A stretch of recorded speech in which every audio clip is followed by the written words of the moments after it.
La sala de espera del hospital estaba impregnada de un denso olor a antiséptico, pero en algún rincón aún se filtraba el aroma a canela del café de olla de una familia cercana. Miré hacia abajo, a las palmas de mis manos, donde todavía parecía persistir el olor a tinta azul del sello de recuperado que había estampado en miles de expedientes sin haberme detenido jamás a preguntar por un solo destino.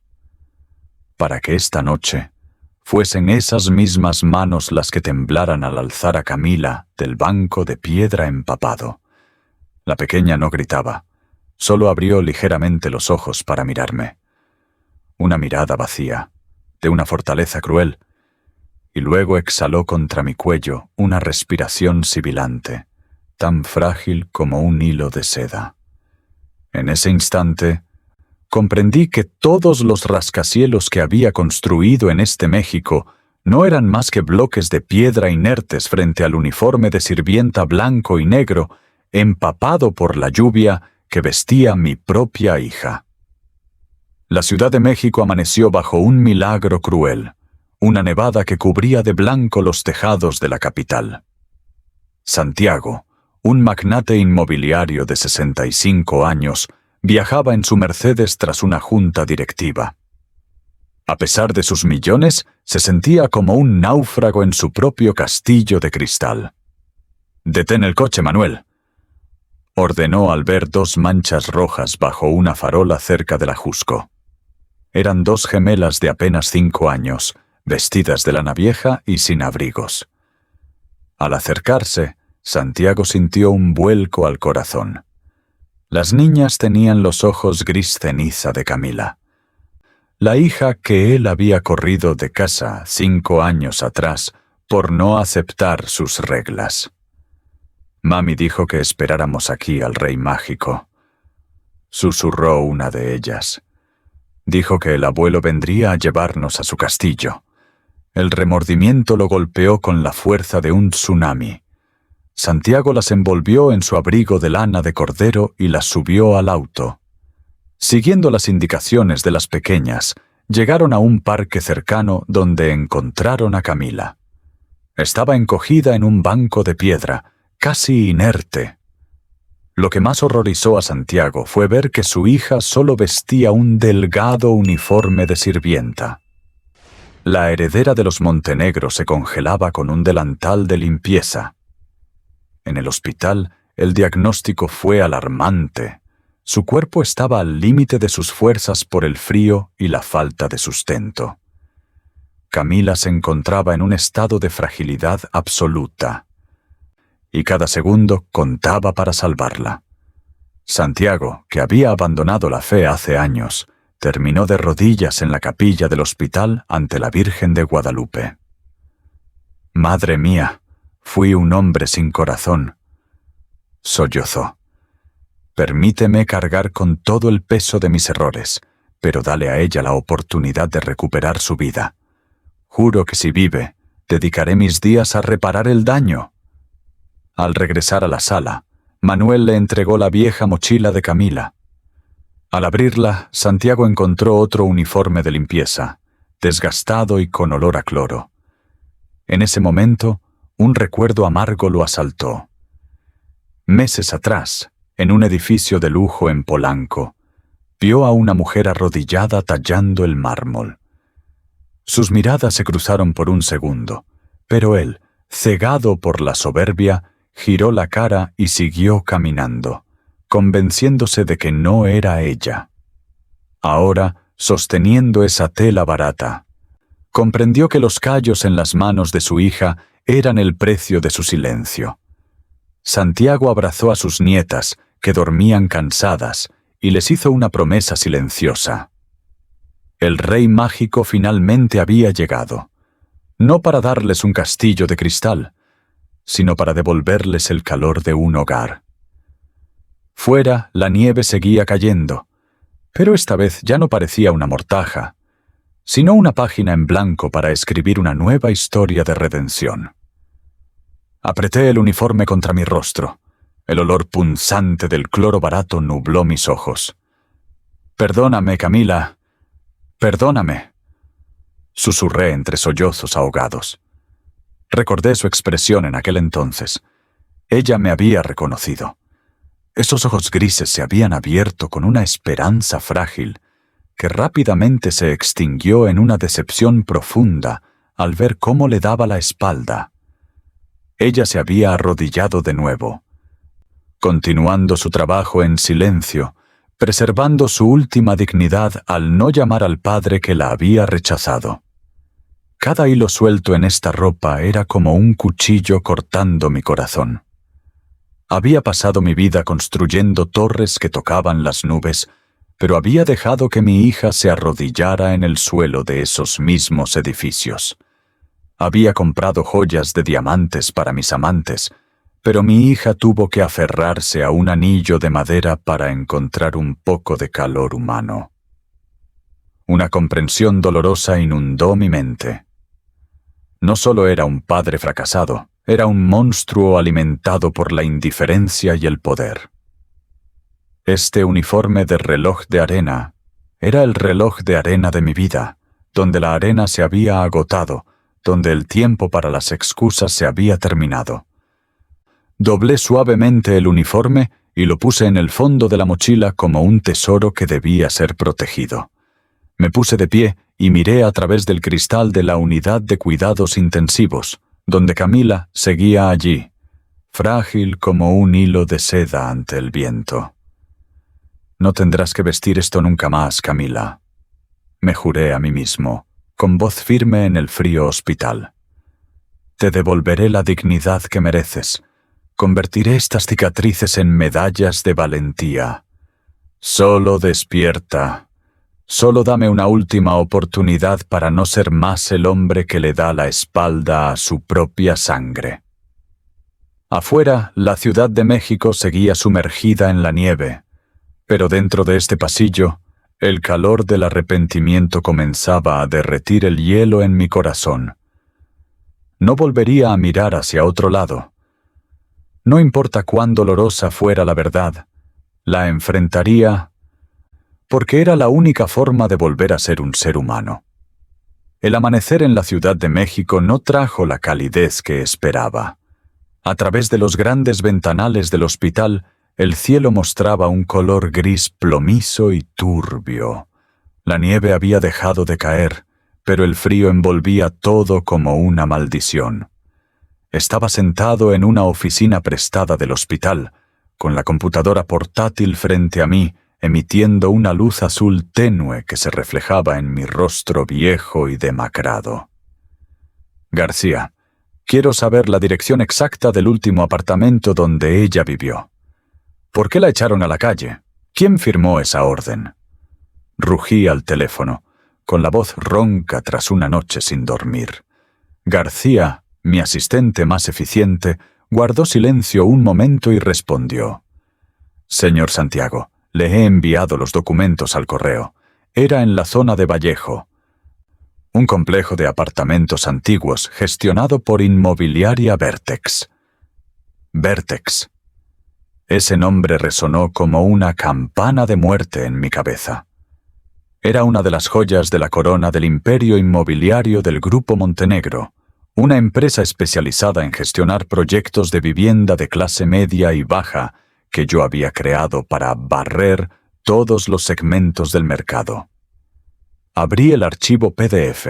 Los números y las letras bailaban ante mis ojos, secos y crueles. Dirección: Calle de la Amargura 45, apartamento B bajo. Inquilinos: Julián García y Camila Montenegro. De García. Estado: desahucio por impago de 3 meses de renta. La siguiente línea hizo que la sangre se me helara. Forma de procesamiento: algoritmo automático UE9, tolerancia 0. Solté el teléfono sobre la mesa. Todo mi cuerpo temblaba. Una sensación de náuseas me invadió. El algoritmo V9. Fui yo, Santiago Montenegro, quien aprobó personalmente ese algoritmo hacía 2 años en una cumbre sobre optimización de beneficios. En aquel entonces, me paré frente a la junta directiva y declaré con soberbia: Los seres humanos suelen dejarse llevar por las emociones y la lástima. Eso reduce la eficiencia del negocio. Necesitamos un sistema limpio, un algoritmo que no conozca las lágrimas para eliminar los activos tóxicos, aquellos deudores sin capacidad de pago. Y así nació el UMPO 9. Era una inteligencia artificial de sangre fría. No le importaba si el esposo de la inquilina acababa de morir de cáncer. No le importaba si la madre de 2 niñas pequeñas tenía que vestir un uniforme de sirvienta y trabajar 3 turnos al día para comprar medicinas. Solo veía los números rojos en la cuenta y ordenaba automáticamente a la unidad de desahucio sellar la puerta y lanzar las pertenencias a la acera a las 8 de la mañana en punto del último día del plazo. Pasé a la siguiente página del informe. Había una foto tomada por la cámara de seguridad del edificio el día del desahucio. Mi corazón se rompió. En la foto estaba Camila. Estaba arrodillada ante la puerta del apartamento, abrazando las piernas de un guardia de seguridad con el emblema de Vertex. No llevaba el uniforme blanco y negro, solo una chaqueta delgada, con sus ojos gris ceniza bañados en lágrimas, suplicando una misericordia que mi sistema había eliminado por completo. El guardia, que no era más que un brazo extendido del algoritmo, miraba su tableta, donde aparecía un mensaje en rojo: acceso denegado. Ejecutar desahucio inmediato. Dios mío, murmuré tapándome la cara con las manos. Mi propio sistema limpio había lanzado a mi hija a la oscuridad del frío nevado. Mi propia optimización le había arrebatado la última pizca de dignidad a Camila, obligándola a vestir ese uniforme de reloj de arena para limpiar vestíbulos de edificios lujosos y luego dormir en un banco de parque por la noche. Recordé mi aire de triunfo al ver que el gráfico de beneficios de Vertex crecía un 15% tras aplicar el B9. Lo celebré con una botella de vino de $10,000, mientras que en un rincón oscuro de Vallejo, mi hija hervía agua para engañar al estómago de mis 2 nietas diciéndoles que pronto habría sopa. La ironía del destino era demasiado cruel. Había pasado mi vida construyendo un laberinto de poder y dinero, para que ese mismo laberinto se convirtiera en la trampa que asfixiaba a las personas que más amaba. No era un empresario brillante. Era un hombre que causó la ruina con su frialdad. El hombre que mató a su yerno con indiferencia y que casi asfixió la vida de su propia hija con sus propias manos. El aroma del café de olla de la cafetería del hospital pasó flotando, recordándome el caldo de pollo que María solía cocinar para Camila cada vez que enfermaba.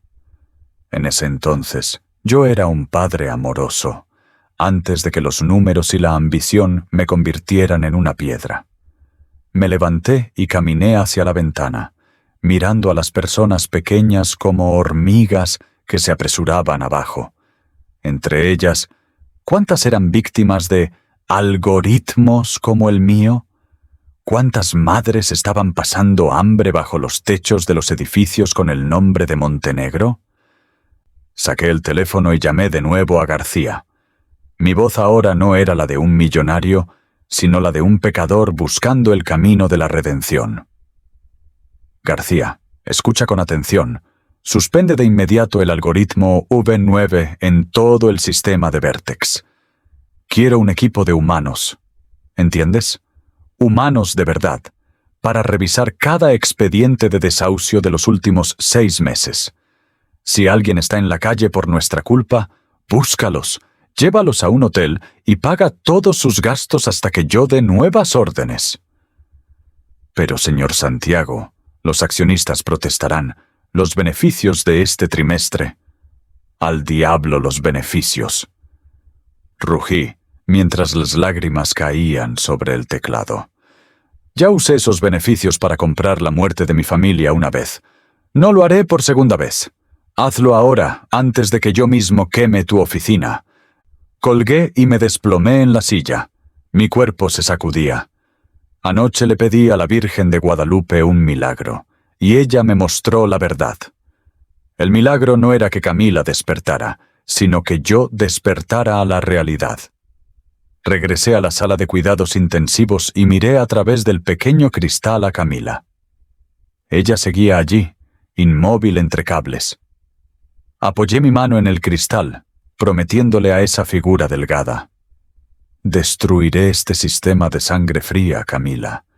Usaré cada ladrillo de este imperio para reconstruir los hogares de personas como tú. Solo despierta.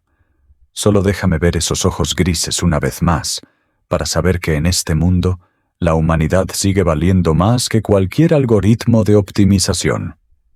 Afuera la luz del sol comenzaba a filtrarse entre las nubes grises, iluminando las rosas rojas a los pies de la estatua de la Virgen en el vestíbulo. Un nuevo día comenzaba, y para Santiago Montenegro, la verdadera batalla para volver a ser humano apenas empezaba. La sala de cuidados intensivos estaba sumergida en una luz azulada y fría, proveniente de los monitores de ritmo cardíaco. El pitido constante sonaba como el tic-tac de un reloj del destino. Estaba sentado al lado de la cama de Camila, sosteniendo su mano delgada. La mano que solo unas horas antes fregaba el suelo de piedra y que ahora yacía inmóvil entre cables.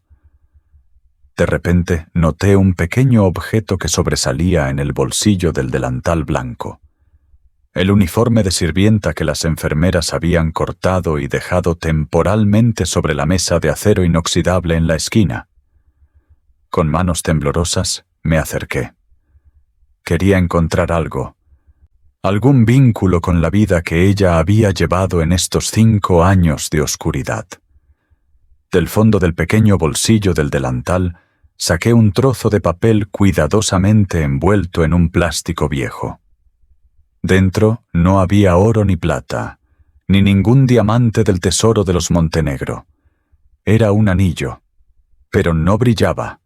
Estaba hecho de madera de pino, una madera barata y común en las tierras altas pobres de México. El anillo estaba tallado a mano, con las vetas de la madera desgastadas y pulidas por el contacto humano, evidencia de que su dueña lo había acariciado miles de veces en las largas noches de soledad. Acerqué el anillo a mis ojos, la luz fluorescente iluminando el interior del círculo de madera. Allí había una frase grabada con la punta de un pequeño cuchillo, con una caligrafía tosca pero esmerada. El amor es el mayor tesoro. Una descarga de dolor recorrió mi columna, obligándome a aferrarme al borde de la mesa para no caer. Reconocí ese grabado. Era la letra de Julián. El recuerdo de hace 5 años volvió como una película en blanco y negro cargada de culpa. Recordé la primera vez que Julián vino a mi oficina en la Torre de Polanco. Llevaba una camisa blanca vieja pero limpia, con los ojos brillando de fe y dignidad. En aquel entonces, yo estaba sentado tras mi escritorio de caoba lujoso, mirándolo por encima del hombro. ¿Con qué piensas mantener a mi hija?, le pregunté con el tono despreciativo de quien posee el mundo. ¿Con tu guitarra callejera? ¿O con esos poemas mediocres? Recordé sacar un cheque, lanzárselo y decirle: tómalo y desaparece. Mi hija merece esmeraldas, no un anillo de hierba. Julián no tomó el cheque. Me miró fijamente, sin rastro de miedo. Señor Santiago, usted puede comprar toda esta ciudad, pero nunca podrá comprar la forma en que Camila me mira cuando le canto. Su riqueza es aterradora, porque le impide ver el valor de un corazón. Y me reí. Me burlé de esa frase como si fuera el cliché de un hombre inferior. Para que luego, hace 3 meses, cuando mi hija llamó llorando suplicando dinero para comprar morfina para su esposo, que agonizaba de cáncer, yo colgara fríamente. Quería demostrarle que el amor que ella eligió solo traía muerte y pobreza. Pero ahora sosteniendo este anillo de madera, me daba cuenta de que había perdido estrepitosamente. Camila lo había vendido todo. Vendió los vestidos de seda que le compré. Vendió el reloj costoso que su madre le dejó. Incluso vendió sus artículos más esenciales para cubrir los gastos hospitalarios de su esposo. Pero conservó este anillo de madera. En la noche gélida del parque, cuando su cuerpo estaba a solo 28 grados, cuando la muerte le rozaba los talones, ella seguía apretando el recuerdo de aquel hombre pobre en su palma como su única fuente de calor. De pronto comprendí la amarga ironía. Yo, Santiago Montenegro, tenía una cuenta bancaria de 9 cifras, pero estaba solo en mi mansión espléndida. No tenía nada a lo que quisiera aferrarme al enfrentar a la muerte. Julián no tenía dinero, pero le dejó a mi hija una propiedad que ni el algoritmo más frío de mi corporación podría tasar. Él le dio la dignidad para vestir ese uniforme de sirvienta blanco y negro sin sentirse humillada, porque ella sabía que trabajaba por amor. Él le dio la fuerza para contarles a mis nietas que su abuelo era un rey mágico, en lugar de hablarles de un viejo cruel que los abandonó en la miseria. Julián, lo siento, susurré, mientras lágrimas calientes caían mojando la madera rugosa del pino. Por primera vez en mi vida, sentí envidia de aquel hombre fallecido. Envidié la riqueza de su alma. Miré mis manos, manos que solo sabían firmar órdenes de desahucio y contratos sin alma. Estas manos nunca habían tallado una palabra de amor en madera, ni habían calentado el corazón de nadie. Me arrodillé junto a la cama de Camila una vez más. Deslicé suavemente el anillo de madera en su dedo delgado. Me equivoqué, Camila, dije entre sollozos. El pobre no era Julián. El pobre soy yo. He vivido toda mi vida como un mendigo emocional sobre un montón de oro. El aroma a madera de pino y el olor a viejo de la mochila impregnaron mis sentidos, recordándome los valores originales del pueblo de México, la familia, la fe y el sacrificio. En este país veneramos la muerte no por miedo, sino para recordarnos que al partir, lo único que llevamos es lo que hemos dado. Me puse de pie y me sequé las lágrimas. Una nueva decisión se formó en mi mente. No solo eliminaría el algoritmo de desahucio, usaría esta fortuna para honrar el anillo de madera de Julián. Manuel, llamé en voz baja. Manuel entró, con mirada preocupada al ver al presidente tan abatido. Búscame a los mejores carpinteros de Michoacán. Quiero construir una villa, un lugar para madres solteras y niños sin hogar. Y quiero que se llame El Jardín de Julián. Allí, el amor será la única ley. Me giré para mirar a mi hija. El ritmo cardíaco en el monitor mostró de repente un pequeño cambio, una onda más alta de lo normal. El médico dijo que si ella tenía algo a lo que aferrarse, despertaría. Creo que el alma de Julián está aquí, en este anillo de madera, sosteniendo conmigo su mano para traerla de vuelta del más allá. Vuelve conmigo, Camila. Besé suavemente su frente. Esta vez no te obligaré a vestir sedas para demostrar estatus. Solo necesito que despiertes, para que me enseñes a ser un hombre pobre. Un pobre tan rico como tu Julián.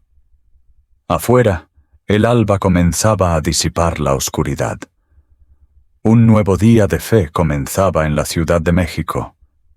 La luz matinal de la Ciudad de México se filtraba por las rendijas de las persianas, creando franjas amarillentas que bailaban sobre la sábana blanca. Seguía sentado allí, junto a la cama del hospital, acariciando el anillo de madera de Julián, como el único tesoro que podía protegerme del colapso de mi alma. El sonido del monitor cardíaco se volvió repentinamente más acelerado. Los dedos delgados de Camila se movieron levemente y sus largas pestañas, pesadas por la escarcha de la noche anterior, comenzaron a vibrar. Contuve el aliento. Todos los gráficos inmobiliarios y los negocios de miles de millones se desvanecieron. Todo mi mundo en ese instante se redujo a esos ojos que se abrían lentamente. Camila, hija mía, susurré, con la voz ronca tras la larga noche de arrepentimiento. Los ojos gris ceniza de mi hija recuperaron gradualmente el enfoque. Pero en lugar de una mirada de reconocimiento cálido, en lugar del llamado de papá que tanto había anhelado en mis delirios, una chispa de terror recorrió sus pupilas. Camila se sobresaltó y retrocedió. Su cuerpo enjuto se encogió en la cama como un pequeño animal que despierta en la guarida de su enemigo. «Usted, ¿por qué está usted aquí?» Su voz era áspera, llena de dolor y desconfianza. Extendí mi mano intentando tocar su hombro para calmarla. «Tranquila, amor mío. Soy yo. Te traje al hospital. Las niñas están a salvo. Duermen en la habitación de al lado». «¡No me toque!», gritó Camila, un grito que se perdió por el agotamiento. Agitó sus manos delgadas, marcadas aún por las grietas de los químicos del uniforme de sirvienta blanco y negro, como si intentara ahuyentar a un fantasma. «No se acerque a mis hijas. ¿Qué más quiere de nosotros?» «Ya nos lo quitó todo. ¿No fue suficiente?» Me detuve en seco. Mi mano temblaba. Una amarga sensación de humillación me invadió. A los ojos de mi hija, yo no era el padre que acababa de arrodillarse ante la Virgen de Guadalupe para pedir perdón. Yo era Santiago Montenegro, el hombre que firmó la orden de desahucio, el hombre que le dio la espalda al verla vestida de criada para sobrevivir. «No quiero nada, Camila. Solo quería salvarte». «¿Salvarme?» Camila soltó una carcajada seca, más dolorosa que un llanto. Me miró fijamente, y sus ojos grises ahora ardían con el fuego del resentimiento contenido durante 5 años. ¿Dice que me salva cuando fue su propio grupo el que nos lanzó a la calle en medio de la tormenta? ¿Dice que me salva cuando colgó el teléfono cuando le supliqué unas monedas para comprar morfina para Julián? Cada una de sus palabras era como un disparo en mi pecho. Quería explicarle lo del algoritmo de sangre fría. Decirle que no sabía los nombres de los inquilinos en la lista de desahucios. Pero todos esos argumentos resultaban viles e insignificantes frente a la cruel realidad. Julián murió en mis brazos, Santiago. Susurró Camila, mientras las lágrimas rodaban sobre la almohada, empapando el anillo de madera de pino que yo le había puesto en el dedo. Él no se fue solo por la enfermedad, se fue por el vacío de nuestra indiferencia. Murió por el ego de un millonario que no aceptaba que su hija fuera feliz con un hombre pobre. Cuando la policía llegó a la calle de la amargura, cuando lanzaron su guitarra al lodo nevado y sellaron la puerta, en ese momento, usted mató a mi familia. Bajé la cabeza, sin atreverme a enfrentar su mirada. El olor a desinfectante en la habitación se volvió insoportablemente fuerte, evocando la muerte fría que ella describía. Comprendí que, aunque usara toda la fortuna de los Montenegro para llenar esta habitación, no podría compensar ni un segundo del dolor que Julián sufrió por falta de medicinas, ni una sola noche que mis nietas pasaron acurrucadas bajo una farola. Camila, me equivoqué. He cancelado todo. He castigado a los responsables. ¿Castigado? Camila me interrumpió con un desprecio profundo. ¿Castiga a sus subordinados porque hicieron exactamente lo que usted les enseñó? Solo intenta limpiar su conciencia con dinero. Pero escúcheme bien. Vestí ese uniforme de sirvienta. Limpié los suelos para sus socios. Recogí sobras de comida para mis hijos. Pero sigo teniendo mucha más dignidad que usted. Porque yo tengo amor, y usted solo tiene números. Miró el anillo de madera en su dedo, rozándolo suavemente con sus labios trémulos. Si anoche hubiera muerto, me habría reunido con Julián. Su presencia ahora solo me hace sentir que estoy en una pesadilla más larga. Me quedé inmóvil en la habitación de hospital más lujosa de la Ciudad de México, dándome cuenta de la patética ironía.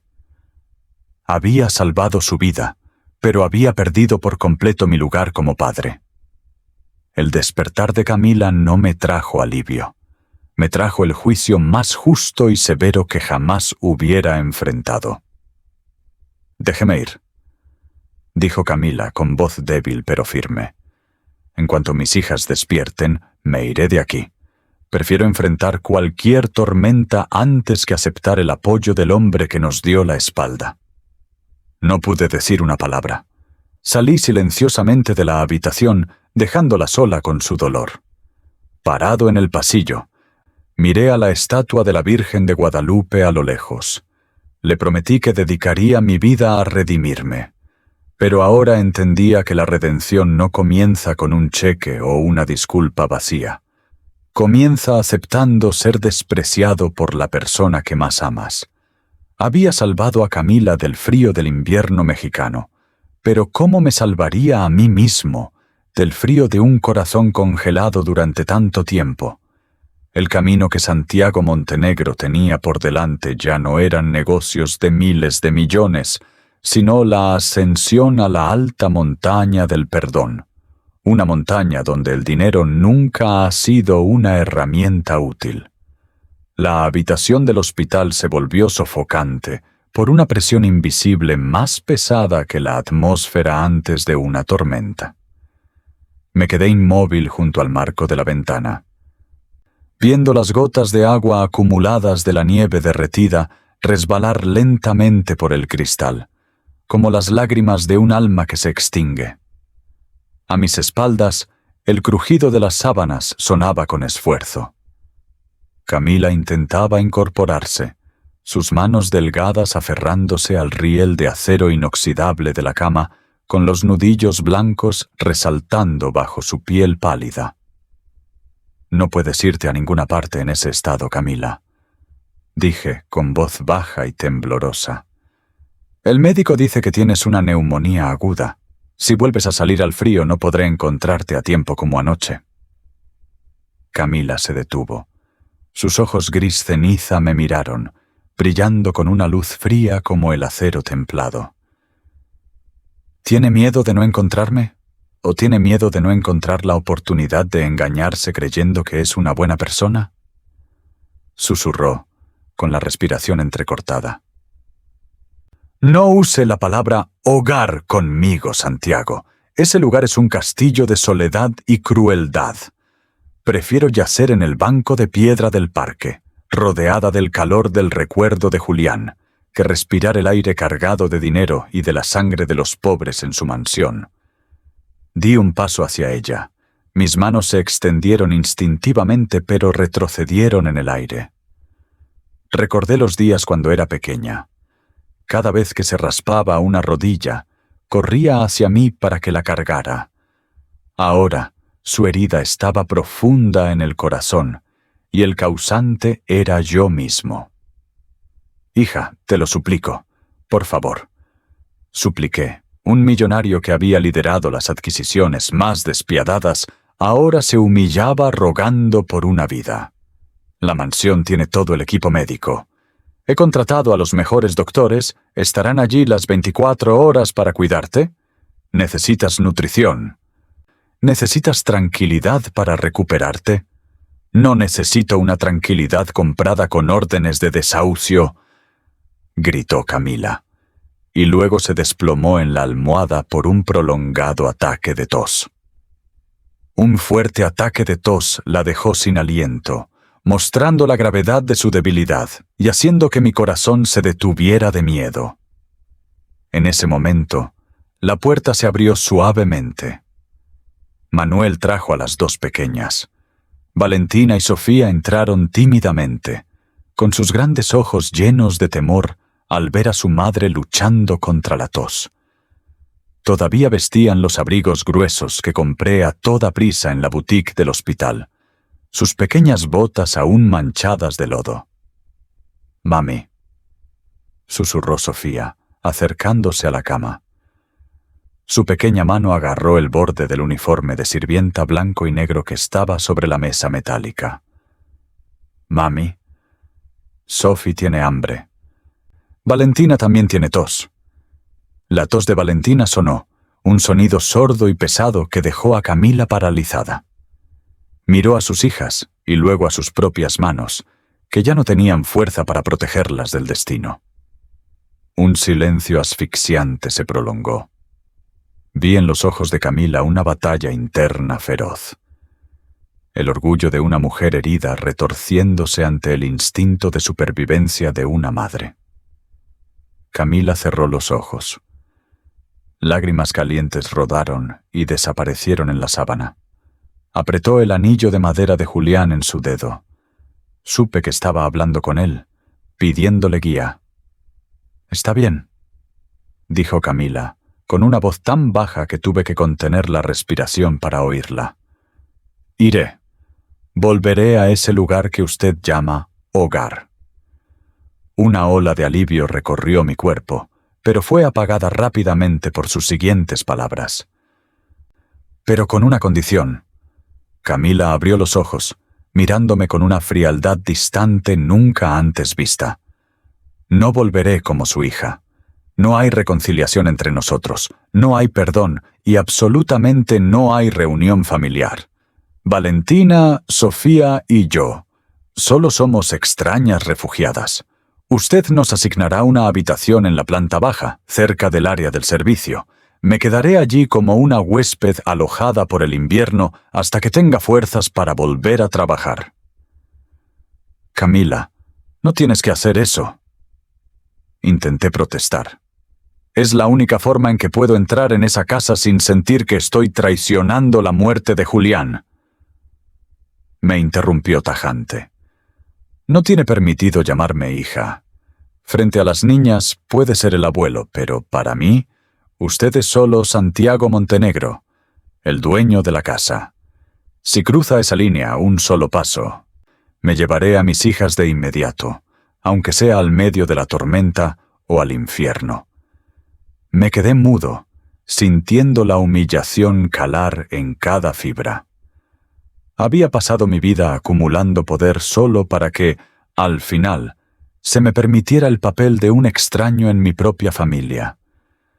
Pero al ver el rostro pálido de mis nietas y el aliento débil de Camila, supe que no tenía derecho a negociar.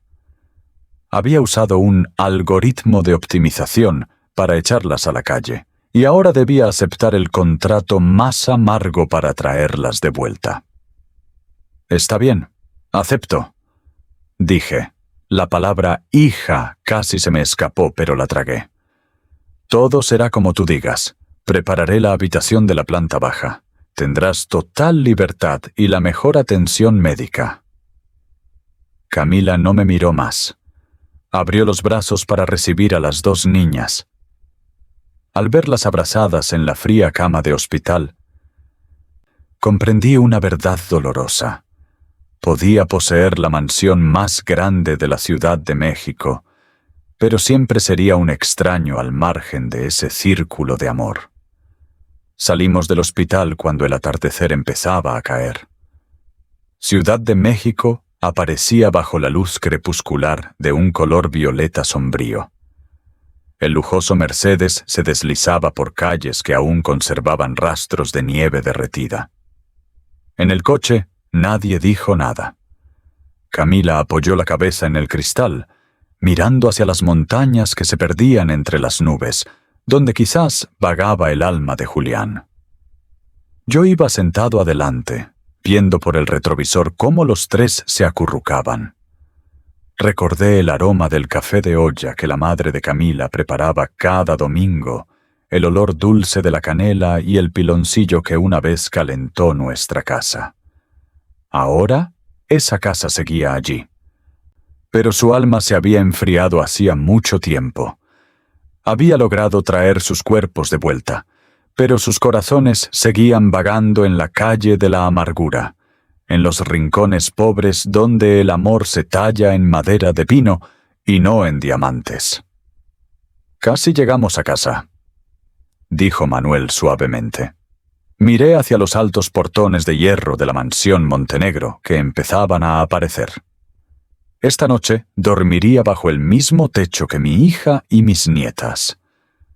Pero la amarga verdad era que, entre nosotros, se extendía ahora un océano de hielo que mi dinero nunca bastaría para cruzar con un puente.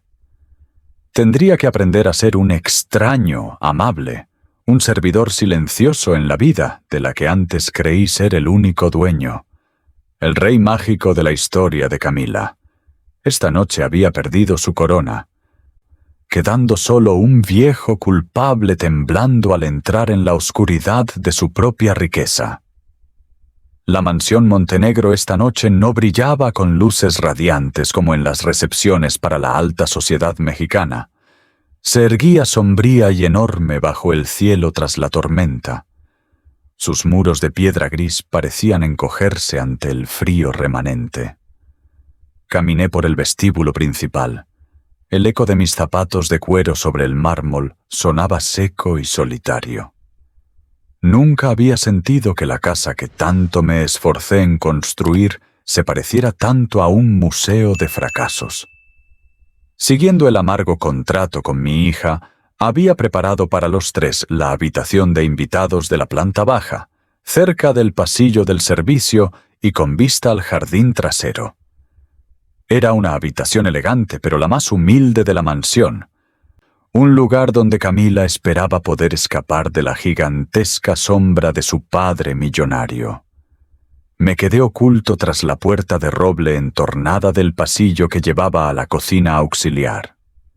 El penetrante olor a canela y al cloro del uniforme de la noche anterior se había desvanecido, reemplazado por un aroma gentil y cálido que se filtraba por cada rincón. Era el olor a cebolla asada, cilantro fresco, el toque picante de la pimienta negra y el dulzor ligero del caldo de pollo hirviendo en el fuego. Caldo de pollo.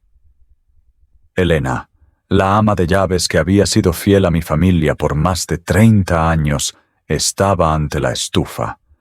No usaba los modernos y costosos utensilios alemanes que compré, sino una olla de barro vieja, una de las pocas reliquias que quedaban del tiempo en que María, mi esposa, aún vivía. Elena servía con cuidado cada cucharada en un cuenco de cerámica con motivos tradicionales azules. «Come, Camila. Come un poco para calentar el alma. Esta es la receta de la señora María. Ella siempre me decía que no hay dolor que un plato de caldo de pollo no pueda aliviar». La voz de Elena temblaba, llena de amor maternal. Miré por la rendija. Camila estaba sentada en una silla de madera sencilla, con sus hombros delgados estremeciéndose bajo una manta ligera. Sostenía la cuchara con manos aún hinchadas por el frío, con los huesos resaltando pálidamente. Cuando el vapor caliente del caldo acarició su rostro demacrado, vi que sus ojos gris ceniza se nublaron de repente. Camila tomó la primera cucharada. En el instante en que el sabor del caldo tocó su lengua, se detuvo. Un sollozo ahogado escapó de su pecho débil. Luego, como una represa que se rompe, soltó la cuchara, cubrió su rostro con las manos y lloró. No era el llanto furioso de la indignación, sino el llanto de una niña que acaba de encontrar el camino a casa tras años perdida en la selva. «Mamá». Su susurro fue pequeño y tan doloroso que sentí que mi corazón era oprimido. Yo estaba allí, a solo unos pasos, pero sentía que estaba en otro planeta. Me sentí tan vil. Podía comprar un banco entero, podía controlar el mercado inmobiliario del país, pero no era capaz de cocinar para mi hija un simple plato de caldo para consolar su alma. Durante 5 años usé el dinero para construir muros de separación. Usé el orgullo para congelar cada emoción. Creí que la estaba castigando a ella, pero resultó que me estaba encarcelando a mí mismo en un castillo de hielo. Ese plato de caldo de pollo era algo que mi dinero nunca pudo comprar. Contenía el amor de María, la dedicación de Elena y los recuerdos de un tiempo en que nuestra familia era un verdadero hogar, donde la risa valía más que el beneficio. Camila lloraba porque el caldo le recordaba a una madre que siempre fue compasiva, en total contraste con un padre que solo conocía los fríos algoritmos de optimización. Valentina y Sofía corrieron hacia su madre, mirando con curiosidad el caldo y viendo a su madre llorar. Elena les acarició suavemente la cabeza. «No tengan miedo, pequeñas. Mami solo está dejando que el calor entre en su corazón. Venga, un trozo de zanahoria para cada una. Está muy dulce». Al ver esa escena, comprendí que la distancia entre mi hija y yo no eran los gruesos muros de piedra ni las reglas estrictas de la mansión. Era una alta montaña de dolor que yo mismo construí con cada palabra hiriente y cada acción indiferente. Quería entrar, quería abrazar a los 3 y pedir perdón una vez más, pero mis piernas pesaban como el plomo. Sabía que no tenía derecho a interrumpir ese momento sagrado y pacífico. Solo era un extraño alojado, un dueño de casa al margen de la vida de las personas que más amaba. Me di la vuelta en silencio. Mi sombra se alargaba sobre el mármol bajo la luz amarillenta del pasillo. El olor al caldo de pollo aún flotaba, como un recordatorio suave y amargo de lo que había perdido. Esa noche me senté solo en la biblioteca, sin encender la luz. La luna mexicana pálida entraba por la ventana, iluminando mis manos envejecidas.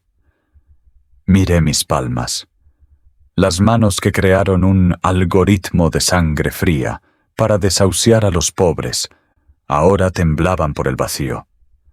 La promesa a los pies de la Virgen de Guadalupe resonó en mi mente. Si le permites vivir, dedicaré el resto de mi vida a reparar el error. El caldo de Elena le dio a Camila la fuerza para llorar. Yo debo encontrar la fuerza para enfrentar esa montaña de dolor. No me quedaré más fuera de la puerta. Comenzaré a escalar esa montaña, paso a paso, aunque las rocas sean afiladas y el camino sea largo, porque sé que en la cima no hay oro ni poder, sino el calor de un caldo tradicional y el nombre de papá que tanto anhelo volver a escuchar. Mañana empezaré a aprender a amar de nuevo desde las cosas más pequeñas. Aprenderé a que mi caldo no solo tenga el sabor de la comida, sino la sinceridad de un alma que renace. La mansión Montenegro solía ser una estructura arquitectónica perfecta hasta la sequedad, donde cada jarrón o estatua tenía una posición inamovible.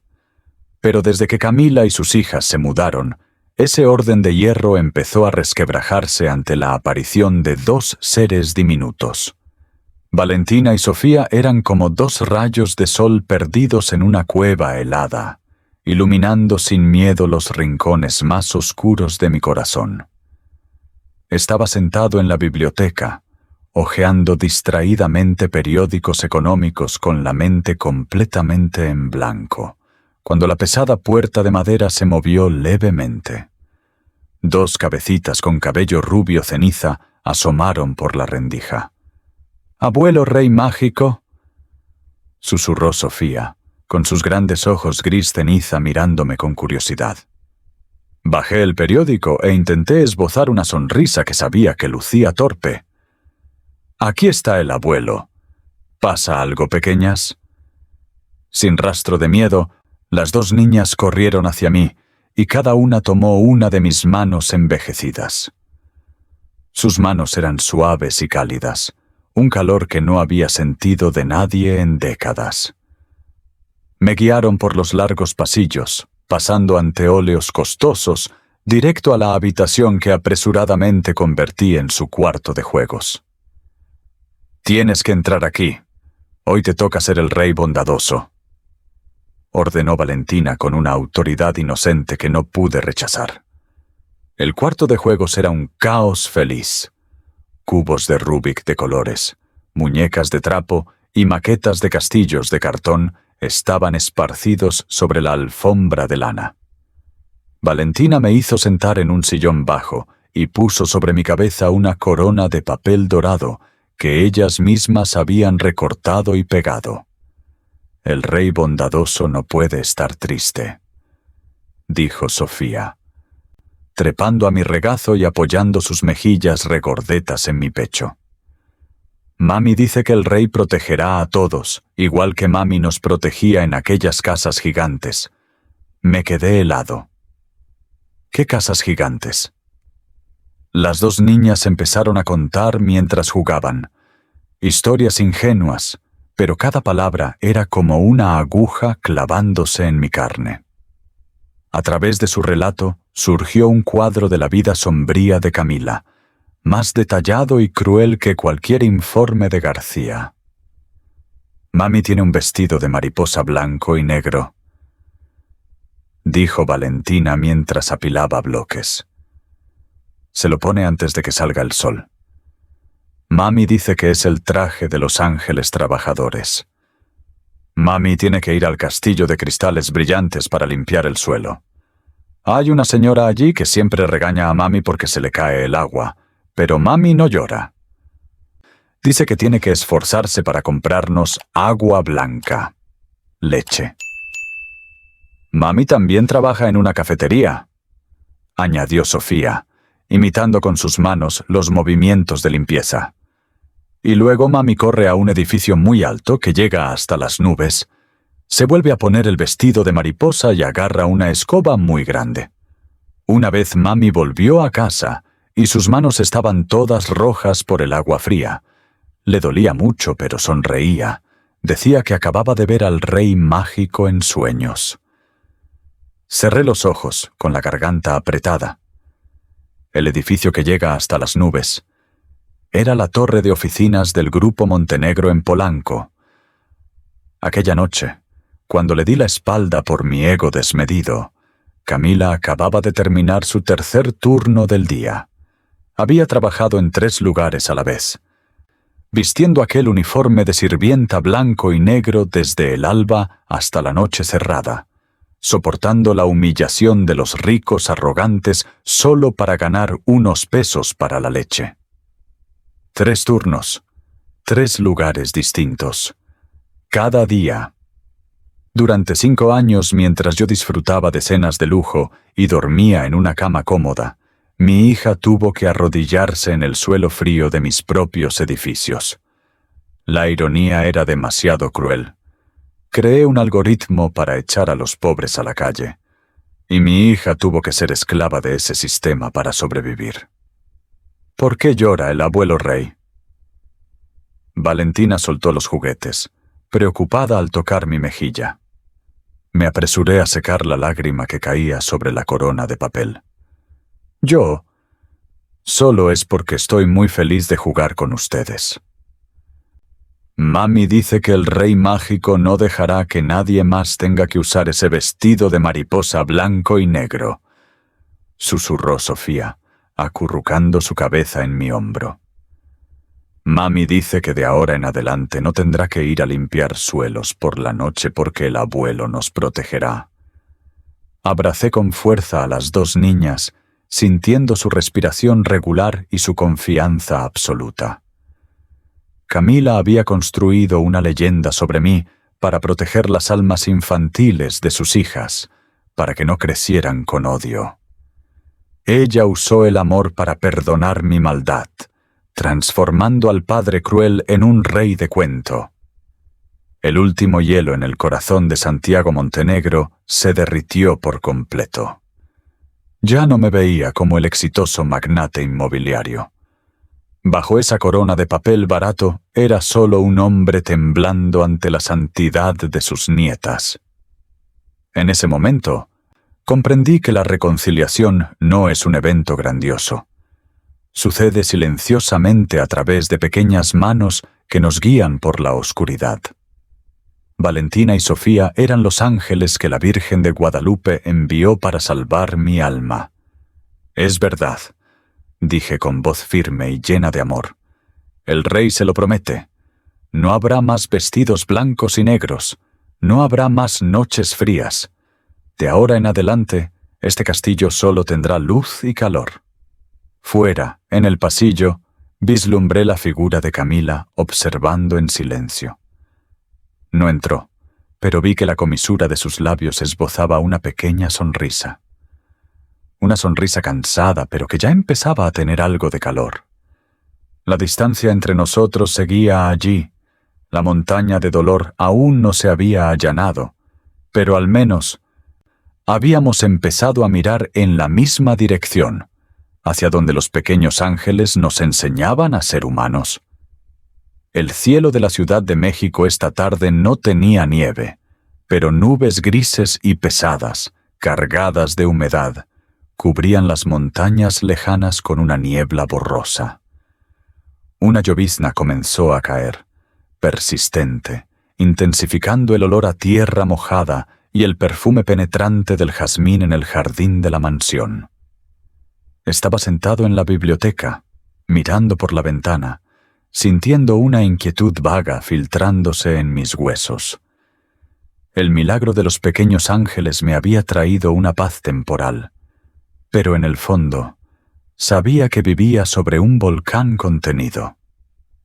El timbre del teléfono interno sonó, interrumpiendo mis pensamientos. Señor Santiago, un hombre llamado Serrano está en la puerta principal. Dice que tiene documentos urgentes del grupo Vertex que necesita que firme de inmediato. Dijo el guardia, con cierta duda. Serrano. Ese nombre sonó como una garra arañando un cristal. Era el director ejecutivo al que despedí sin piedad hace unos días, justo tras descubrir el desahucio de la calle de la amargura. Serrano era la encarnación de mi antiguo yo. Frío, enfocado en la eficiencia y sin lugar para la compasión.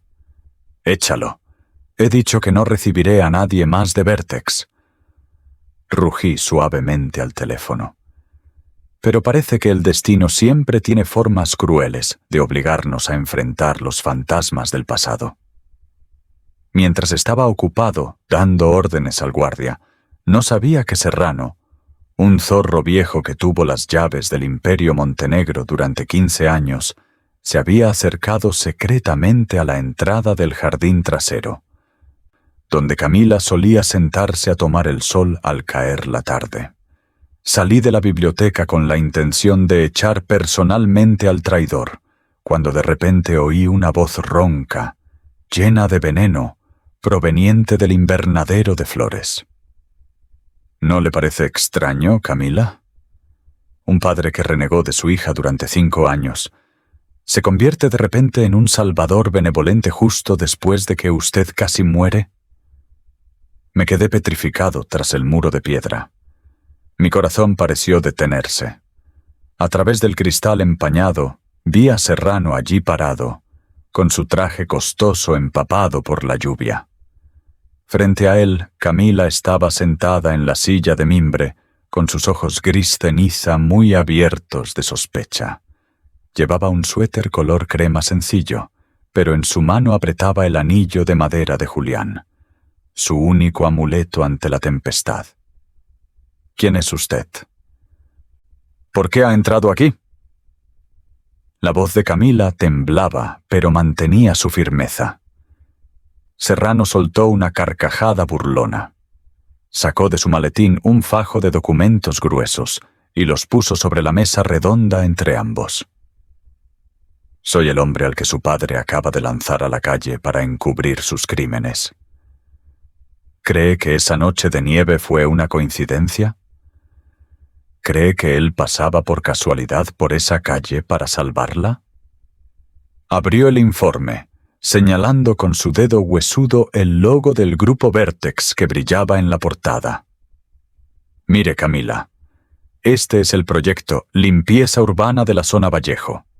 El mismo Santiago Montenegro aprobó personalmente este algoritmo V9.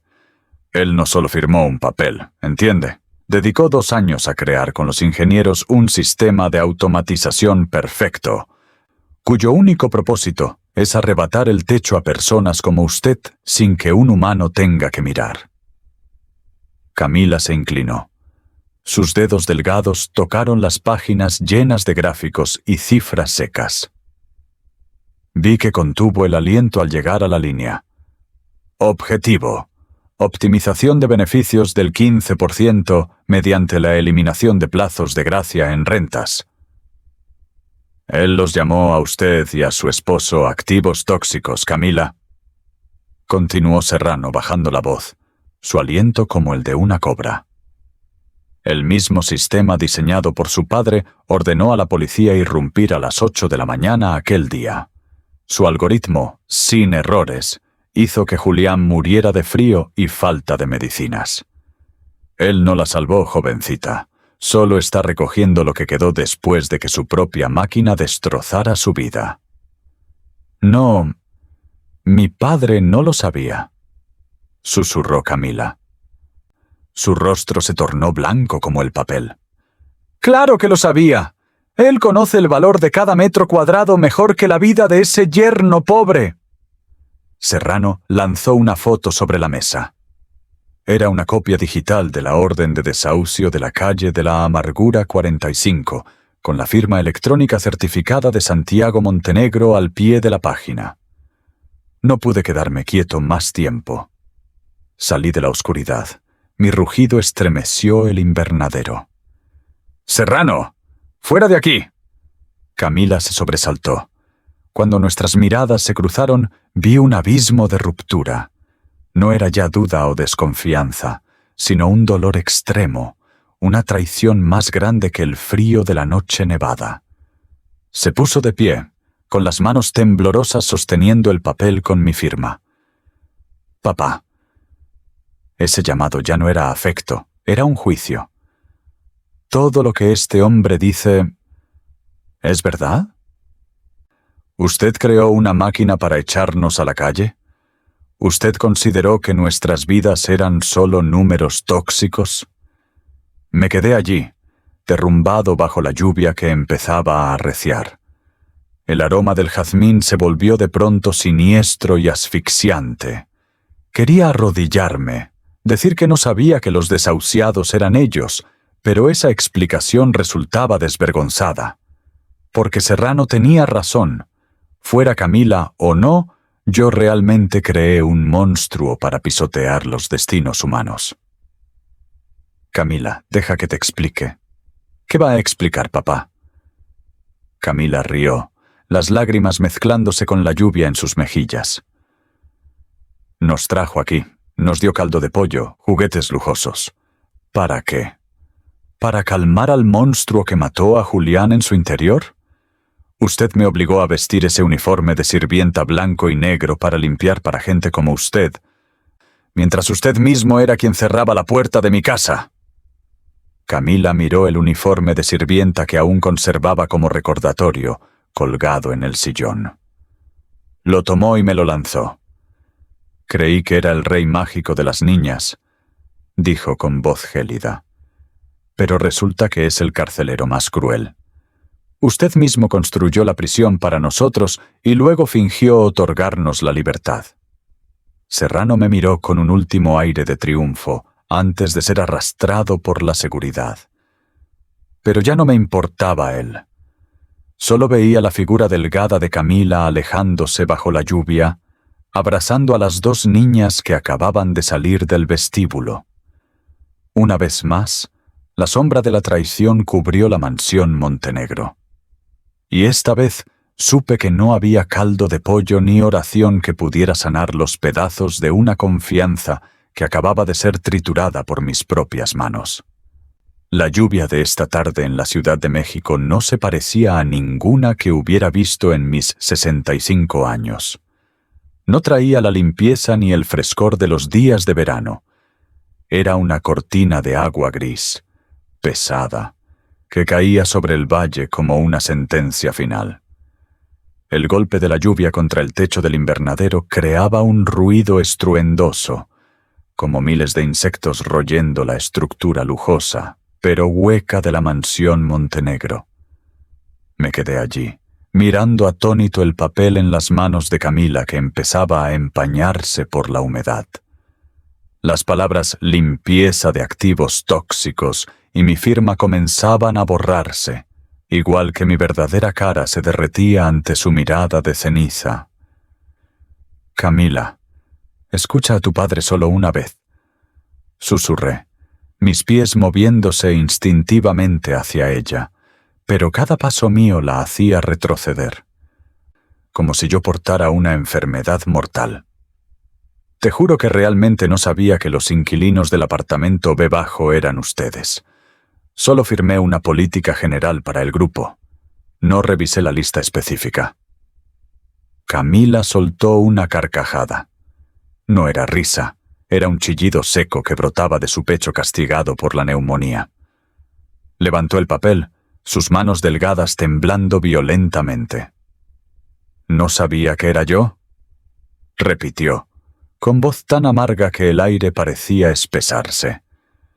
Entonces, si no fuera yo, si fuera otra madre pobre en Vallejo, otra esposa arrodillada pidiendo medicinas para un marido agonizante, ¿tendría usted el derecho de arrebatarles el techo?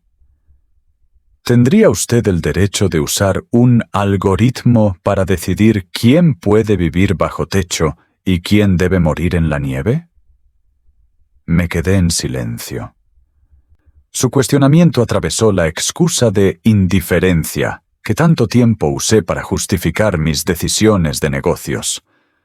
Sea yo o cualquier otra persona, usted no tiene el derecho de arrebatar la dignidad mínima de un ser humano, gritó Camila, con sus ojos grises ardiendo con una llama de despertar social que yo, que solo conocía los rascacielos, nunca entendí. Resulta que todos estos caldos de pollo, estos juguetes caros, son solo su forma de comprar el perdón por un sistema de sangre fría que usted lidera. No se arrepiente de lo que le hizo a los pobres, solo se arrepiente porque la víctima fue su propia sangre. Esa bondad es asquerosa. Arrancó el uniforme de sirvienta blanco y negro de la silla. El negro de la seda barata y el blanco del delantal desgastado aparecían nítidos, reflejando exactamente la cruel división de clases que yo había creado. Camila abrazó esa ropa contra su pecho, como si fuera lo único que realmente le pertenecía. Camila, estás muy débil. Afuera llueve mucho. No aguantarás. Grité al verla tomar las manos de Valentina y Sofía, arrastrándolas fuera del vestíbulo principal. Las dos niñas gritaban. No entendían qué pasaba, solo veían a su madre temblando de furia y a su abuelo rey mágico parado allí como un criminal despojado de su corona.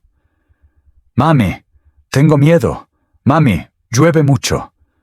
Sophie sollozaba, aferrada al suéter de su madre. Camila no se detuvo. Cargó a Sofía y apretó la mano de Valentina. Salió del porche y fue tragada de inmediato por la cortina de lluvia fría.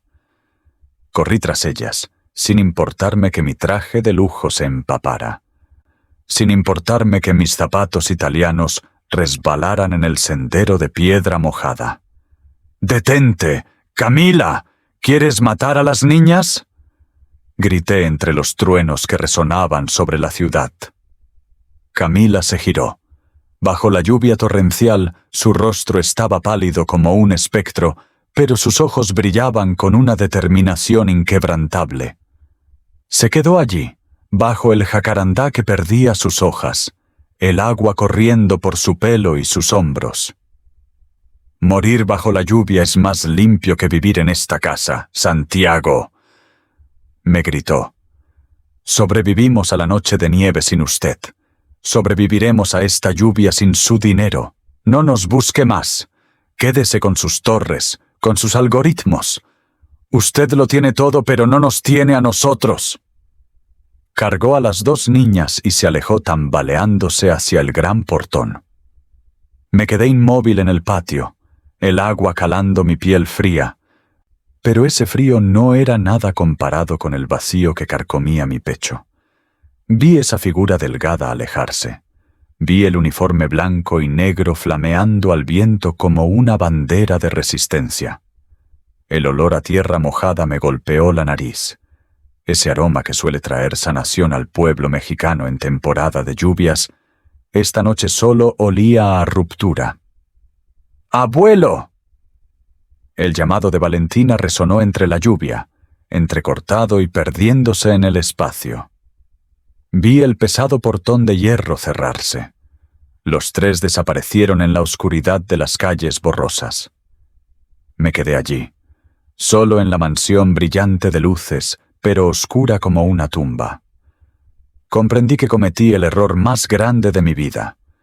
Creí que el dinero compraba la redención, olvidando que la redención solo llega cuando nos atrevemos a destruir el ego soberbio para reconocer el dolor ajeno, sean quienes sean. Me desplomé en el suelo empapado, mis manos agarrando la hierba suave. La promesa a los pies de la Virgen de Guadalupe aquella noche volvió a sonar, dolorosa como un cuchillo. Si le permites vivir, dedicaré el resto de mi vida a reparar el error.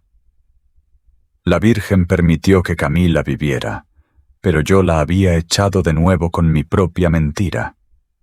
La lluvia seguía cayendo, rugiendo como el corazón de un padre que acaba de perder la última oportunidad de ser un humano de verdad. Esta noche, el Castillo Montenegro era realmente el lugar más frío, más que la noche de nieve en Ajusco, porque había perdido totalmente la única luz del perdón. La lluvia seguía cayendo sobre la Ciudad de México como una melodía trágica, gritando y desgarrando la fachada glamurosa del barrio rico. Me quedé inmóvil en la sala de estar espléndida, donde las muñecas de Valentina y Sofía aún yacían esparcidas por el suelo. El aroma del caldo de pollo de Elena aún persistía, pero ahora solo amargaba la atmósfera. No perseguí a Camila para obligarla a volver. Comprendí que si usaba la fuerza o el poder para traerla, solo traería un cuerpo sin alma y un corazón lleno de odio. Miré mis manos, manos que firmaron la sentencia de desahucio para miles de familias. Una náusea subió por mis venas. No podía seguir siendo el rey en este castillo construido con lágrimas. García, escúchame bien.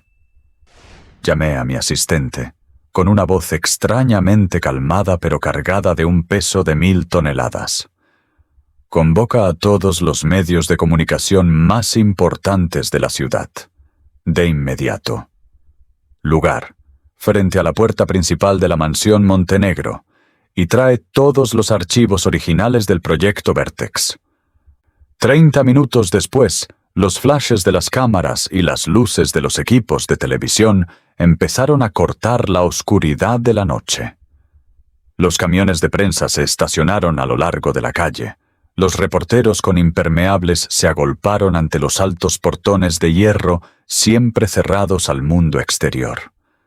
Salí de la casa, sin paraguas, sin abrigo. La lluvia empapó de inmediato mi cabello blanco y mi traje hecho a medida. Vi a lo lejos, bajo el cobertizo de la parada de autobús frente a la mansión, la figura delgada de Camila abrazando a las niñas para refugiarse. Ella miraba a la multitud con horror y desconcierto. Me paré frente a la hilera de micrófonos que me apuntaban como cañones. La multitud se calló. El ruido de la lluvia sobre el metal y el tic-tac de las cámaras eran los únicos sonidos. «Pueblo de la Ciudad de México», comencé, mi voz resonando en la lluvia. No estoy aquí como presidente del Grupo Montenegro. Estoy aquí como un pecador buscando el camino para salvar su alma. Inhalé profundamente, sintiendo el sabor salado de la lluvia y el amargor de la verdad en mis labios. Durante años adoré a un Dios llamado beneficio. Creé el sistema Vertex y el algoritmo UBW para optimizar números, olvidando que detrás de esos números late el corazón humano. Esta noche declaro oficialmente, el grupo Vertex queda disuelto de inmediato. Todos los complejos de apartamentos de este proyecto en todo el país se convertirán en viviendas sociales con subsidios a largo plazo. Las órdenes de desahucio pendientes quedan anuladas para siempre. Un murmullo de asombro recorrió a los reporteros. Nunca habían visto a un millonario destruir su imperio más rentable con una sola frase. Pero no me detuve. Miré hacia la parada de autobús, donde Camila me observaba atónita. Caminé lentamente hacia el portón, saliendo a la acera empapada, y ante el asombro de millones que seguían la transmisión en vivo, yo, Santiago Montenegro, me desplomé de rodillas sobre el suelo lodoso. Mis rodillas dolieron al tocar la piedra fría, pero el dolor fue dulce. Fue una liberación. Camila. Llamé a mi hija, mi voz quebrándose en la lluvia. Estoy aquí, ante todo el país, para confesar que soy un monstruo. Dejé que mi orgullo matara a mi yerno. Dejé que la codicia te lanzara a ti y a mis nietas a la calle. No merezco ser tu padre. No merezco que las niñas me llamen abuelo. No te pido que vuelvas por mi dinero. Me arrodillo aquí para pedirte una oportunidad para ser un hombre de verdad. Apoyé mi frente en el suelo frío. El agua corría por mis ojos y mis labios. Le prometí a la Virgen de Guadalupe que repararía mi error. Y esta noche, mi redención comienza reconociendo mi propia crueldad. No me levantaré hasta que sepas que, de ahora en adelante, nadie en este México tendrá que vestir un uniforme de sirvienta blanco y negro para luego ser despojado de su hogar por las manos de Santiago Montenegro. Toda la plaza quedó en un silencio tal que se podía oír el sollozo de alguien entre la multitud. Camila salió lentamente de la sombra de la parada de autobús.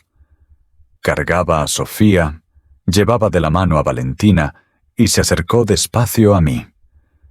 Entre la lluvia blanca, sus ojos gris ceniza me miraron con una conmoción indescriptible. No veía a un millonario poderoso, sino a un viejo lamentable, empapado y deshecho, arrodillado en medio de la calle. Bajo los pies de la estatua de la Virgen en mi mente, la promesa de antaño se cristalizó en acción. Supe que disolver Vertex me costaría 1/3 de mi fortuna, pero por primera vez en mi vida me sentí más rico que nunca. Cambié números secos por la verdad y orgullo por la dignidad de un padre. La lluvia seguía cayendo, pero el ambiente se tornó extrañamente cálido. Los flashes seguían disparándose, captando el momento del rey sin corona arrodillado. Esta noche Ciudad de México fue testigo de algo inaudito: el colapso de un imperio para que un alma pudiera renacer. Seguí arrodillado allí, con la cabeza baja, esperando una sentencia o la compasión de las manos delgadas de mi hija. Porque comprendí que la justicia social comienza con el despertar del corazón, y que el camino de redención más largo es el que cruza la puerta de la propia casa, para tocar el dolor de los seres que más amamos. A la mañana siguiente, cuando los primeros rayos de sol de la ciudad atravesaron la neblina fina, no desperté con la alarma de mi reloj bañado en oro. Desperté impulsado por la urgencia de un juramento. Me paré frente al espejo, mirando profundo en mis ojos.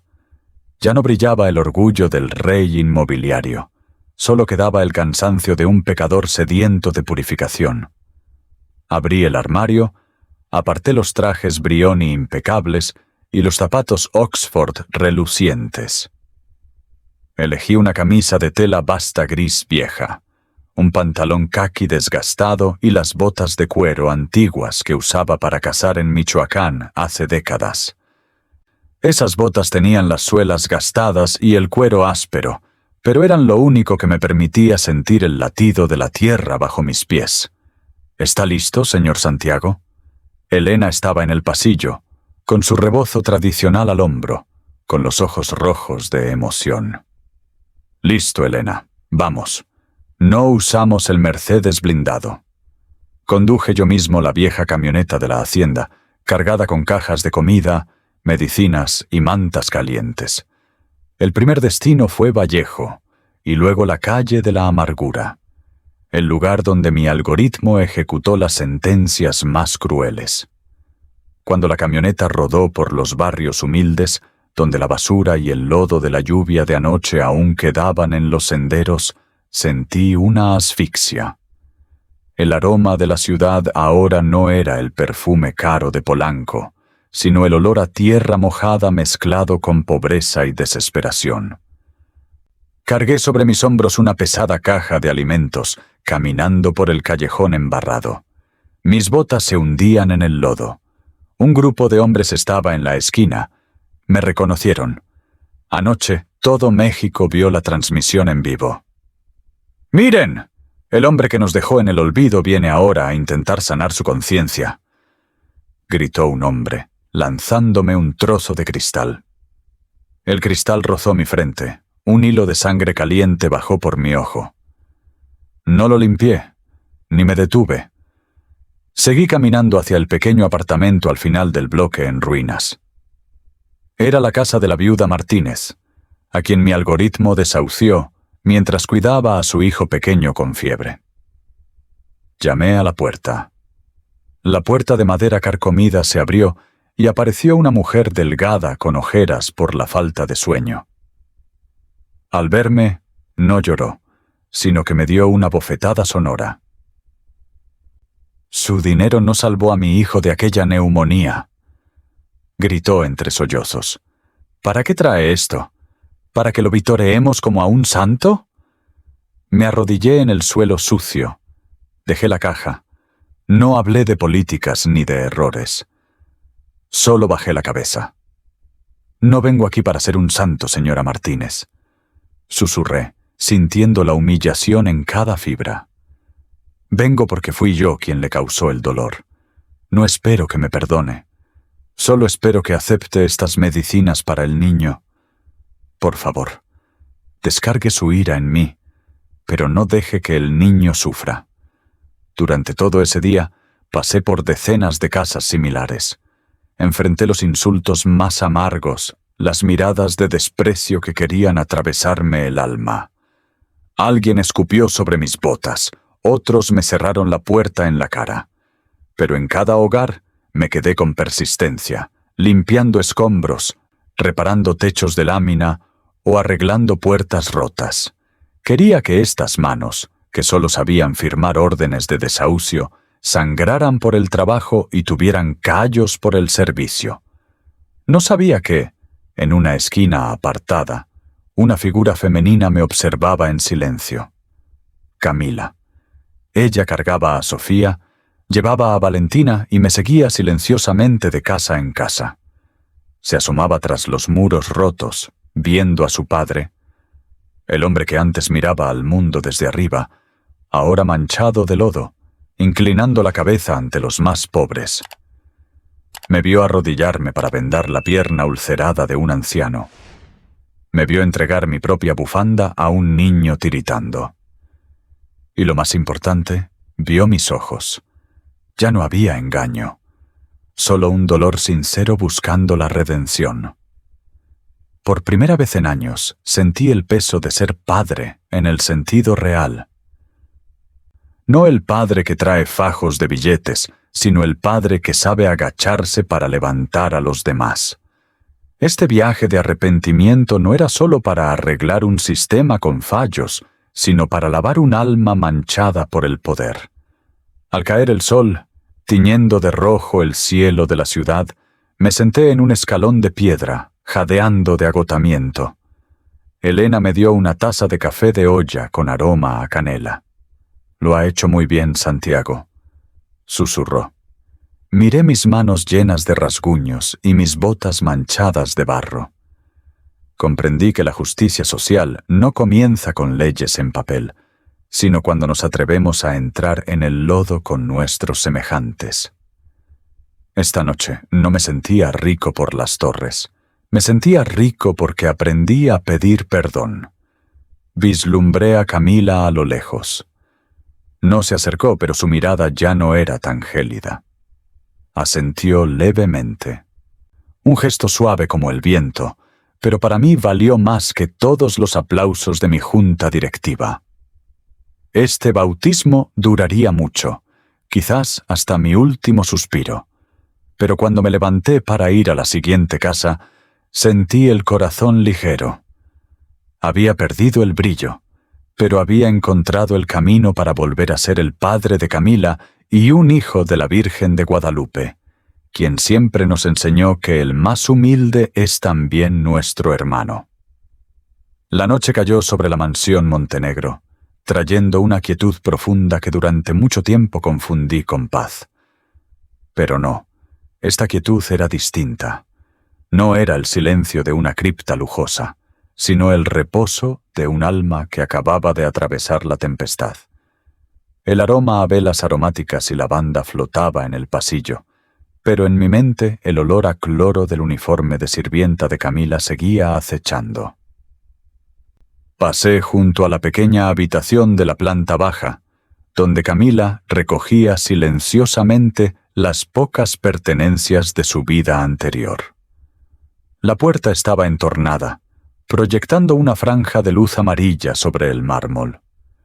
Me detuve al verla sosteniendo el vestido de reloj de arena. El vestido negro y el delantal blanco que aquella noche de nieve casi se convierten en su mortaja. Camila miraba la ropa con una expresión compleja. Había asco, dolor, pero también una tristeza silenciosa. Enrolló el uniforme y caminó hacia el cesto de basura en la esquina. «No, Camila, no lo tires», dije con voz ronca, rompiendo el silencio. Camila se sobresaltó. Me miró con sus ojos gris ceniza aún cansados tras los días convulsos. «No pertenece a este lugar, Santiago», dijo con voz fría pero sin la acidez de antes. «Es el rastro de la humillación, de los días que tuve que arrodillarme a fregar suelos para ricos por unas monedas. Quiero borrar cada recuerdo». Entré en la habitación, con las piernas doloridas tras el viaje a los barrios de Vallejo.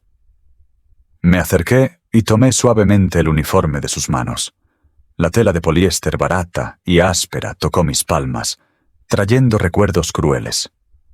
«Para ti es humillación, pero para mí es una reliquia». Miré a los ojos de mi hija, con sinceridad. «Te suplico que lo conserves. No lo tires como basura. Quiero que se exhiba en un lugar solemne en mi biblioteca, junto a los contratos de miles de millones y esas medallas vacías. Quiero que cada mañana lo primero que vea sea este uniforme. Para que me recuerde el precio de la arrogancia. Para que me advierta que, cada vez que intente dar la espalda al dolor de un ser humano, te recordaré a ti, mi hija, que tuviste que vestirlo para resistir mi propia maldad». Camila quedó muda. Soltó la tela, dejándola en mis manos. «Deja que yo lo haga», susurré. La guié hacia el pequeño cuarto de lavado al final del pasillo, donde había una pileta de porcelana blanca que el servicio usaba para lavar a mano prendas delicadas. No llamé a Elena ni a nadie. Abrí el grifo. El agua clara fluyó, reflejando la luz tenue. Puse el uniforme en el agua. Tomé el jabón de barra sencillo, el jabón barato que usan los pobres, y empecé a fregar. Mis manos, acostumbradas solo a la pluma y a copas de vino caro, estaban ahora sumergidas en agua fría y espuma de jabón. Los rasguños de mi viaje a Vallejo ardían al contacto con el agua jabonosa, pero sentí un placer extraño en ese dolor. Fregué con esmero las manchas amarillas del delantal blanco. Tallé las marcas de lodo del bajo del vestido negro. Con cada restregón me parecía oír el sollozo de Camila en la nieve, el grito de las madres desahuciadas y el suspiro final de Julián. No era solo lavar ropa vieja, era lavar mi alma. Quería usar el trabajo manual para limpiar los algoritmos de mi mente, para blanquear las manchas de la codicia y la indiferencia. Quería que el agua que pasaba por mis manos se llevara toda la soberbia Montenegro por el desagüe, dejando a un Santiago Montenegro desnudo y compasivo. Camila estaba al lado, observando. Veía a su padre, el hombre que podía mandar a miles, ahora encorvado, lavando con respeto un uniforme de sirvienta barato. Su mirada cambió. La rigidez del odio parecía ablandarse bajo las pompas de jabón blancas. «Deja que te ayude», dijo Camila suavemente. Metió sus manos delgadas en el agua, agarrando un extremo de la tela conmigo. Nuestras manos se tocaron entre el agua fresca. Por primera vez en 5 años, mi corazón no sintió hielo. Sentí su pulso, el calor de la vida renaciendo. Giré mis manos y tomé las de Camila. Contuve el aliento, esperando que las retirara con asco. Pero no. Dejó sus manos en las mías. Aunque no apretó, su aceptación silenciosa valió más que un reino. «Nunca más te daré la espalda, Camila. Vistas sedas o vistas este uniforme, sigue siendo mi único orgullo», susurré, mientras mis lágrimas caían en la pileta, mezclándose con la espuma. Juntos escurrimos el uniforme. Ese acto coordinado fue como una danza de reconciliación. Al colgarlo en la percha, el delantal blanco estaba impecable. El vestido negro había perdido el olor a cloro y solo quedaba el aroma a agua limpia y sinceridad. Camila miró la prenda y luego mis manos enrojecidas. Suspiró, un suspiro que pareció soltar un peso de 1000 toneladas. «Por primera vez. Siento que realmente he vuelto a casa, Santiago», dijo. Esta vez no usó mi nombre completo. Aunque aún no decía papá, su tono contenía perdón. La acompañé de vuelta. Caminando por el pasillo, nuestras manos se rozaban.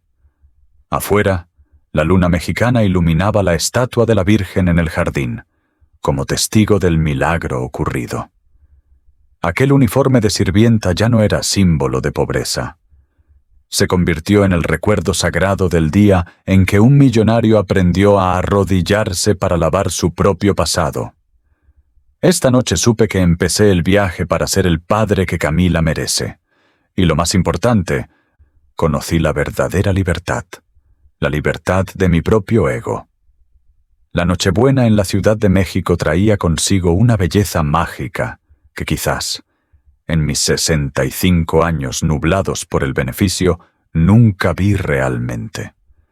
El cielo nocturno era profundo, salpicado de estrellas como diamantes eternos del Creador. No los diamantes fríos que guardo en la caja fuerte, sino la luz que guía a los perdidos a casa. La mansión Montenegro esta noche ya no era una fortaleza impenetrable. El pesado portón de hierro negro, antes frontera entre ricos y pobres, estaba abierto de par en par. La luz amarilla y cálida del interior salía a la calle, acogiendo los pasos que antes yo solía expulsar con algoritmos. En el salón principal, el olor a pino fresco, el aroma a canela de las ollas de ponche navideño y el perfume de los tamales envueltos en hojas de plátano llenaban cada rincón. Elena iba de un lado a otro con una sonrisa radiante. Ya no vestía uniforme de ama de llaves, sino su mejor vestido bordado tradicional. Mis invitados, la viuda Martínez, las familias de Vallejo, los niños que antes se acurrucaban bajo los aleros, estaban ahora sentados a la larga mesa, con risas que reemplazaban el silencio mortal de antaño. Yo no me senté a la cabecera en la silla de caoba de presidente.